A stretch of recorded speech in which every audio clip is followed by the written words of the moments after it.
Hey class, my name is Keith Hendricks and I will be discussing about adverse childhood experience on ACC in schools. As you know, I was an education major and like a lot of things with kids who having these problems and come to their adult life. And here's the problem lately, and we all don't know it in psychology, as in like think about the things like we're having problems today in our world. Ever since parents have become more strict lately because parents become younger and they don't know what they're doing with taking care of their own child, or not even because parents are becoming younger. It's like not setting boundaries in our society today, because there are a lot of things going on with like ACE diversified. Like we're having problems like traumatized, like what happened in their childhood right now. Why did they get pregnant? Well, I can relate, and some things I've had research on done, like website I was looking on Google, saw it had like what is going on. It's talking about a lot of trauma.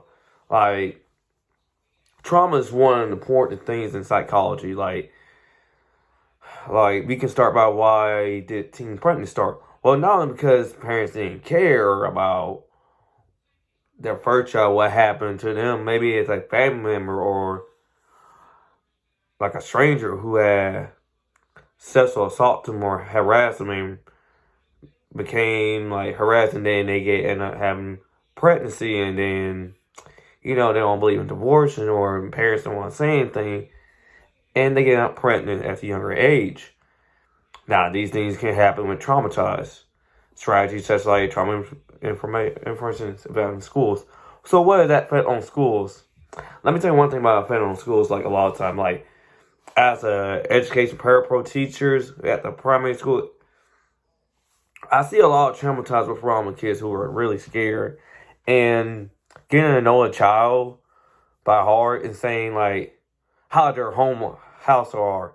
So some kids are not having the best household, as in like we can see with two parents, like a mom and dad, are well taking care of the kids for the house. So good stable job versus kids who don't have that, because it's bad enough when you have, you know, what do they call them, like fathers or leaving their own child, leaving the mother single, and it's tough on the kid and the mother because the mother can barely take care of herself, and household is just ridiculous. Like there's not a whole lot of communication in our world, and that's why we get stuck on why it's impact schools more, because parents are like, think about in schools when they come to the age of 4 to 5 to start pre-K, and parents are not given the time to spend time with them as much.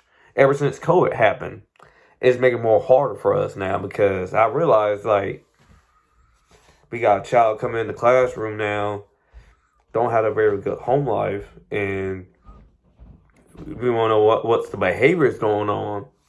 And I see one child who are acting a little wild, and I don't know, I'm not gonna say no names, like she wasn't sitting down or like being hey. It's just like when a teacher told me like what happened to her household, it didn't look right, because apparently she don't have all she have barely have a father, or her mom not around anymore. And then you see where behavior problem.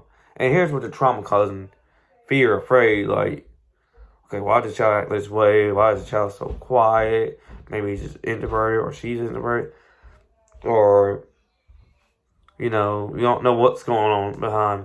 And it may impact on teacher more, because like teacher gotta be the parent, the role model, the one who gotta look up to. It is tough on the teacher, because teacher gotta go back to their own kids and family as well. But how can we fix it? We can fix it by in school, like teachers. Hey, I know you gotta follow the Georgia standards, and I know you gotta follow the school rules. I just encourage you to keep keep uh keep us more in touch, like be the role model, encourage them, have more positive reinforcements on them, and tell them work on it, set boundaries with them, and get the time to talk to them as you're a counselor. Or maybe have a child have a little mean time. I'm saying like, okay, the child may have a bad day.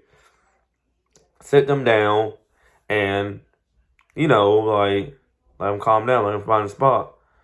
and recharge, and that way we can help better the situation. Sorry we're a little overtime. We can work on it. I can talk about it all day on it too. Like I said, it's really good. Everything. I hope it is good. Y'all have a great night. Take care. See ya.